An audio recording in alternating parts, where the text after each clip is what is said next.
Hey, what's up everybody? Real quick word before we get into the video. Some of you have been asking me to come out and play with you on Saturdays. Orange City Racing and Car Club tends to give away a lot of money in their high hand promotions on Saturdays, but Saturdays are usually reserved for family activities for me. But I found a little bit of room in my schedule, so I want to let you guys know when I'll be out there playing. I'll be out there on Saturday, August 21st from noon to 6 p.m. for their Lucky Sevens promotion. That's $777 high hands every 15 minutes for select hours. And I'll be out there on Saturday, September 4th for $1,000 high hands. That's $1,000 high hands every 20 minutes for select hours. This is not an official promotion from the card room. This is not an official meetup game or anything like that. Just letting those of you who have reached out and said you wanted to play know when I'm going to be there. So if you are out there on either of those dates, please do not hesitate to come up, say hello, let's talk for a little bit. I love meeting people that watch the vlog and talking about the vlog with them. So do not hesitate to come up to me if you see me out there. Now, let's get to the video.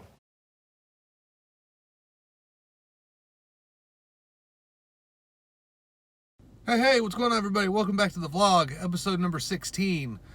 It's a Friday night here towards the end of July. And if we look, July hasn't been a very good month to me. Outside of one really big winning session, had I not had that session, I'd be down a pretty good amount of money right now. So I've got today to play and I've got one more day next week and then the month is over. So I'm going to try to make something happen and see if I can't crawl back into the green or into the black here before the end of the month. So let's get in there and run it up. Let's get to it. In the first hand of the night, there's an under the gun straddle. We're in the button and we look down at King 10 offsuit. There's two callers before I bump the action up to $20. Wish I had made it a little bit more. The under the gun straddler and the cutoff both call, so we're off to a flop three ways. The flop is Queen 4 deuce with two diamonds. It checks to me and I decide to go ahead and c-bet out for $35. The under the gun straddler is my only caller, so we're off to the turn. The turn is a two of hearts, so it doesn't help me at all. Under the gun checks to me.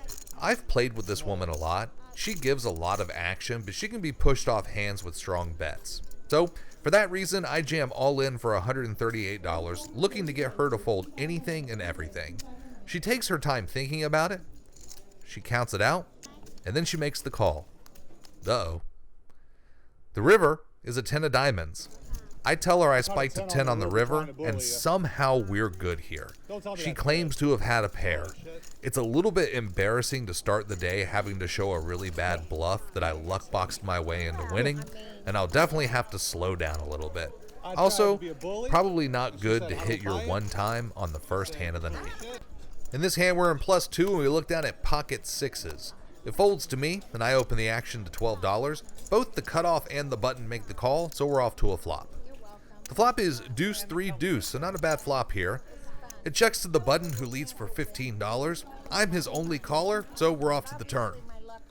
The turn is a queen of hearts, bringing in a flush draw. I check, and my opponent slows down and checks behind, so I now believe that I have the best hand heading into the river. The river is a 4 of diamonds. I take the lead and bet here, and I bet out for $22, which is way too small of a bet. My opponent makes the call, I show my hand, and he shows pocket nines. We're in the big blind, and we look down at ace 6 offsuit. There are three callers, and I check my action, so we're off to the flop four ways. The flop is ace 9-8 rainbow. It checks to me, and I bet $7. Remember, there's only $8 in the pot, so it's nearly a pot-sized bet. Only the player in +2 calls, so we're off to the turn. The turn is a 10 of hearts, bringing in a flush draw. I bet out for $15 here, and +2 makes the call, so we're off to the river. The river is a queen of spades. I decided to go ahead and bet, as I may be best here, and I bet $20. My opponent makes the call. I show, and he shows jack 8 for the rivered straight. I could have elected not to bet the river, but if I check and he bets, he can represent any jack, so I actually prefer to have the betting lead here. Perhaps after my bad bluff on the first hand, that was a little bit of karma. We're in the hijack when we look down at jack 8 of hearts. Under the gun limps, and when it folds around to me, I bump it up to $10. The button makes the call, as does under the gun, so we're off to a flop three ways. The flop is 10 jack king with two clubs, so I flop middle pair here. Under the gun leads for $16. I decide to make the call here and peel another one. The button folds, so we're off to the turn. The turn is a queen of spades, putting a 4-liner to the straight out there. It checks to me, and I decide to go ahead and check and take a free river. The river is another 10, so it's paired the board. Once again it checks to me, and I decide to go ahead and just check here and take my hand to showdown. He announces 2 pair, and he flips over king queen. I'm glad I decided to check the turn instead of bet, as well as the river, as there's no way he was folding, and it could have gotten way more expensive. We're in the button, and we look down at ace king offsuit. There are 3 limpers before it gets to me, and I bump the action up to $15. Every other time I've raised to $15 tonight, everybody has folded. But this time, I get all 3 players to call, so we're off to the flop. The flop is 6, 7, 10 with 2 spades.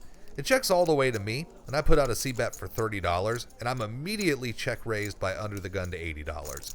It folds back around to me. There are a lot of hands that beat me, and I beat almost nothing except maybe a straight or a flush draw.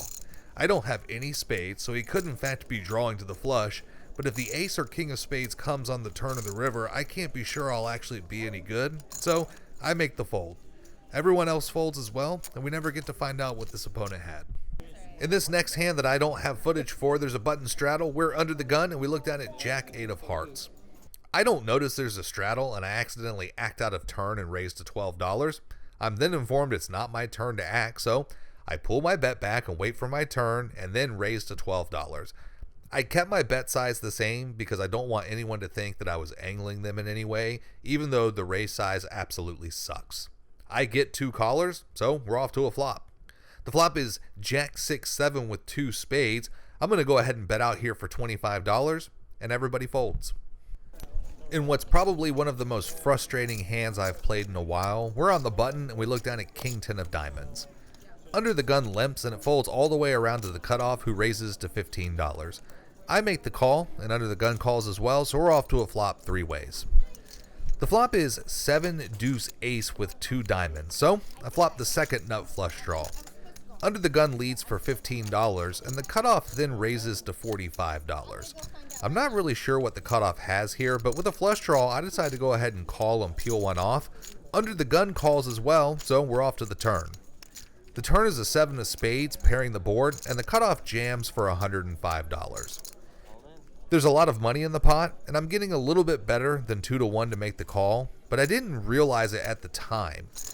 It was just kind of hard to pull the trigger with king high, and since I didn't really realize how much money was in the pot, I decided to go ahead and make the fold, as does under the gun. The opponent ends up showing pocket jacks, and once I went back over the hand and entered the notes in my phone, I realized I made a fold having no real idea what my odds were, and it kind of tilted me. I was mad at myself for how sloppy my thought process was and just realized that my head wasn't in it, so my wife texted me about getting Thai for dinner, and I decided to go ahead and rack up and have dinner with her. Well, that does it for this episode.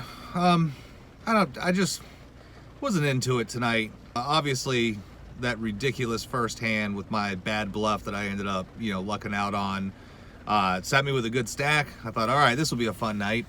And then I just kept getting out flopped. Got bet out of some pots. The king 10 hand with the flush draw, I'm normally better about doing the math, and I was getting about 2.8 to 1 to call, so I only have to be right.